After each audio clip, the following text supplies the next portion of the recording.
अब हम बात करेंगे कि आग सुरक्षा से जुड़े मुख्य कानून और प्रावधान क्या है, लेकिन उससे पहले हम उत्तर प्रदेश की बात करेंगे क्योंकि उत्तर प्रदेश में हाल ही में लखनऊ में एक घटना हुई है।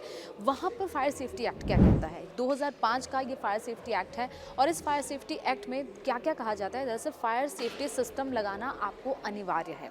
यानी कि किसी भी तरीके की बिल्डिंग, आपकी कमर्शियल बिल्डिंग हो तो आपको फायर सेफ्टी सिस्टम उसमें लगाना पड़ेगा, जिसमें वाटर स्प्रिंकलर्स होते हैं। इसके साथ-साथ आपको फायर अलार्म लगाना बहुत ज़रूरी है ताकि जैसे ही आग लगे, सबसे पहले आग का धुआं जब फायर अलार्म, आपने देखा होगा कि कई जगह पर ऐसे, जिस बिल्डिंग में अगर आप कमर्शियल बिल्डिंग में काम करते हैं या कई ऐसी हॉस्पिटल में जाएं, होटल में जाएं, तो वहाँ पर फायर सेफ्टी अलार्म्स की व्यवस्था होती है और जैसे ही धुआं उठता है तो फायर सेफ्टी अलार्म बजता है।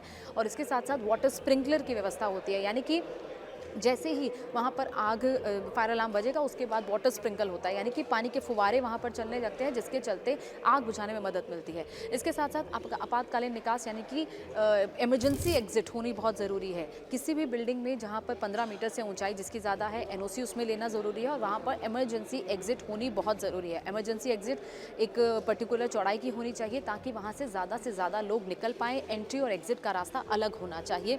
फायर विभाग से एनओसी लेना अनिवार्य है, ये मैं आपको पहले भी बता चुकी हूँ कि आपको एनओसी लेना ज़रूर ये इंपॉर्टेंट है। और यही वजह है कि बार बार कई जगह पर रेड हो रही है। कई ऐसी बिल्डिंग्स हैं, कई कोचिंग सेंटर्स ऐसे हैं जो बेसमेंट में चलते हैं जहाँ पर फायर सेफ्टी के नॉर्म्स का पालन नहीं होता। यही वजह है कि अब उन पर कार्रवाई हो रही है, हालांकि कार्रवाई बहुत देर से हो रही है। नियमों के उल्लंघन पर नोटिस दिया जाता है, जुर्माना लगाया जाता है और उचित कार्रवाई की जाती है। अगर कोई भी शख्स इस तरीके की एनओसी किसी की बिल्डिंग में ऐसा हो देखा जाता है कि एनओसी नहीं है या किसी भी तरीके के फायर सेफ्टी नॉर्म्स का पालन नहीं किया जा रहा है, तो उनको नोटिस भेजा जाता है। उसके बाद उनको जुर्माना भी लगाया जा सकता है, उनको जेल तक की सज़ा हो सकती है और इसके साथ साथ जो भी उचित कार्रवाई फायर सेफ्टी डिपार्टमेंट की तरफ से, पुलिस की तरफ से बनती है, वो कार्रवाई की जाएगी।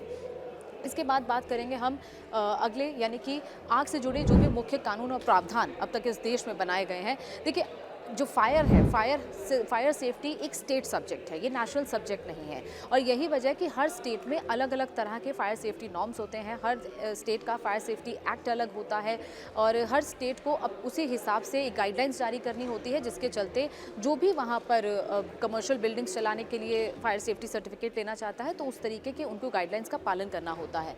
राष्ट्रीय भवन निर्माण मानक 2026 जो कि अब रिसेंटली लागू किया गया, आपको उसी हिसाब से बिल्डिंग्स बनानी है। बिल्डिंग्स के स्ट्रक्चर को तैयार करने के लिए अब बाकायदा आपको राष्ट्रीय भवन निर्माण मानक 2026 का पालन करना होगा, उसके तहत आपको सर्टिफिकेट लेना होगा। और यही वजह है कि इस तरीके के कानून बनाए जाते हैं ताकि इस तरीके की घटनाएं ना हो।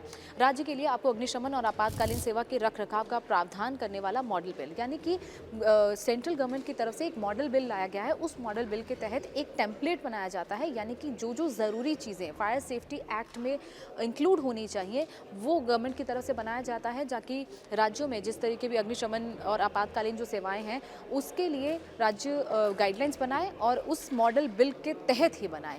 अब देखिए, कई ऐसी ये जो राष्ट्रीय भवन निर्माण मानक जिसकी हमने बात की, इसमें सिर्फ आपको फायर सेफ्टी का नहीं बल्कि आपको भूकंप के तहत भी, यानी कि अगर अर्थक्वेक आता है तो आपकी बिल्डिंग इतनी मजबूत होनी चाहिए ताकि वो 7 रिक्टर स्केल तक का भूकंप झेल पाए, उससे ज़्यादा का भी झेल पाए।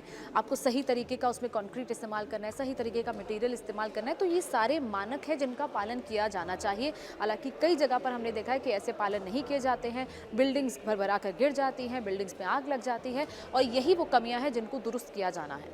फायर सेफ्टी ज़रूरी क्यों ज़रूरी है? फायर सेफ्टी शुरुआती बचाव किया जा सके। सबसे पहले तो अगर आपकी बिल्डिंग में किसी भी तरीके के फायर सेफ्टी नॉर्म्स का पालन हो रहा है, यानी कि उसमें अलार्म है, उसमें फायर स्प्रिंकलर्स हैं, उसमें आग बुझाने के लिए जो अग्निशमन सिलेंडर्स हैं वो लगे हुए हैं और ट्रेनिंग ज़रूर होनी चाहिए। अगर वहाँ पर जो स्टाफ है, ख़ासतौर पर गार्ड्स या फिर वहाँ पर जो भी बिल्डिंग का मेंटेनेंस करते हैं, उनको इन इक्विपमेंट्स का इस्तेमाल करने के लिए ट्रेनिंग भी ज़रूर देनी चाहिए। कि ये शुरुआती बचाव हैं जो किए जा सकते हैं और अगर ये शुरुआती बचाव भी हो पाएँ तो कई लोगों की जान बच सकती है।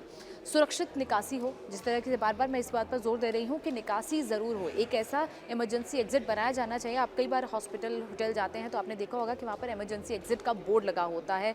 कभी आप फिल्म देखने भी जाते हैं तो वहाँ पर भी इमरजेंसी एग्जिट लिखा होता है, यानी कि जब भी ऐसी घटनाएं होती हैं तो उस इमरजेंसी एग्जिट का इस्तेमाल करके आपको वहाँ से निकलना है। आप किसी भी बिल्डिंग में जाएँ, मॉल जाए, होटल जाए, तो आप हमेशा इमरजेंसी एग्जिट का बोर्ड देखें ताकि कभी भी ऐसी घटना हो तो आप वहाँ से निकल पाएँ।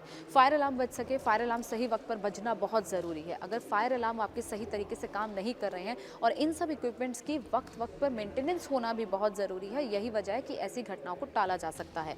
फायर अलार्म बजने से कम लोगों को ये पता चल जाता है कि ऐसी कोई अप्रिय घटना हुई है यहाँ पर, और जब तक आग फैलती है, जब तक धुआं उस पूरी बिल्डिंग में फैलता है, तब तक कम से कम लोग अपने बाहर निकलने का रास्ता खोज सकें। समय समय पर सुरक्षा मानकों की जांच होनी चाहिए, इनके मेंटेनेंस होनी चाहिए, क्योंकि ऐसे इक्विपमेंट्स लग तो जाते हैं कई बिल्डिंग्स पे, लेकिन उन पर वक्त रहते रहते जंग पड़ने लगती है, ध्यान नहीं दिया जाता उन पर, और यही वजह है कि ऐसी घटनाएं बार बार होती हैं।